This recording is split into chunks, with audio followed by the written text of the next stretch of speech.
So we did this show, I did my first hour here on this stage with some of the same audience members a little more than a year ago in July. And that went really well.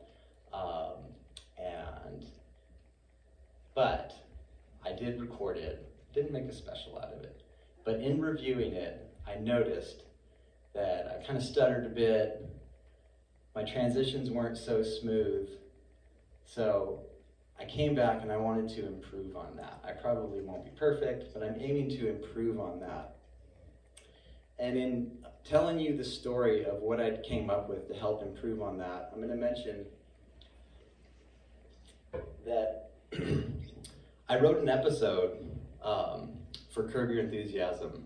It didn't get put on, obviously. But I wrote an episode for Curb Your Enthusiasm where Larry David is at the Trader Joe's parking lot. That's the beginning. He's very stressed, trying to find a place, cussing to himself, doing things that Larry David would do. And finally he sees a spot that he thinks is open, and he pulls in, and then like near the front of the spot, somebody parked a Segway there. You know the Segways that people ride? And so he has a meltdown. Like, who the fuck parks a Segway in a parking space? And throughout the episode, he brings up how this Segway just ruined his day and really pissed him off, and he's still, like, he can't come to terms with the fact that somebody used the whole parking space with a Segway. And then in this show, he meets a lady, and they're doing a charity event together, right? And they're very, very enamored with each other. And she decides to go to his house dressed in sexy lingerie to surprise him for their first time making love. And so he is coming home.